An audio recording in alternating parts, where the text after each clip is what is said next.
তো hey guys, দেখতে পাচ্ছেন আমার আইডির নাম চেঞ্জ করা, আর আমার আইডির নাম দাও ওবি গেমিং, আর আমার বায়োতে লেখা আইডি হ্যাক ডান, মিরাজ তুই মুড়ি খা। তো এখন আমি এই অবস্থায় আমার গিল্ডের প্লেয়ারে ইনভাইট দিব, দিয়ে ভয়েস চেঞ্জ করে বলবো যে মিরাজ ভাইয়ের আইডি হ্যাক করে নিছি। তারপর তার রিয়াকশন কেমন থাকে আপনারাও দেখেন একবার। তো এখন দেখি যে গিল্ডে কে কে অ্যাক্টিভ আছে। তো এখানে গিল্ড অপশনে ক্লিক করতে করতে দেখলাম যে সবাই গ্রুপে আছে, প্লেইং আছে। তো এখানে দেখছি নাইম অনলাইন আছে, আর আমি জানি যে নাইম আমার অনেক ভালোবাসে।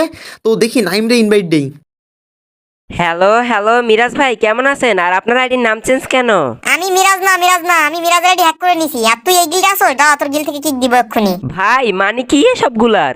মানে আবার কি বুঝছ না? মিরাজ আইডি হ্যাক করে নিছি, আমি হ্যাকার। ভাই প্লিজ মিরাজ ভাইয়ের আইডিটা মিরাজ ভাইয়ের ফিরায় দেন। এটা মিরাজ ভাইয়ের অনেক কষ্টের আইডি। আমি আপনার কাছে 2 হাত তুলে রিকোয়েস্ট করতেছি, ওনার আইডি ওনারে ফিরায় দেন। না এই আইডি মিরাজের জীবনেও পাবে না, মিরাজের জীবনেও দিব না। ভাই এমন কথা বললেন না, আপনার দুটো পায়ে ধরি প্লিজ ভাই প্লিজ। আপনার যত টাকা লাগে আমি দিব প্লিজ। ভালোবাসা দেখছেন গাইস গিল্ডের প্লেয়ারের।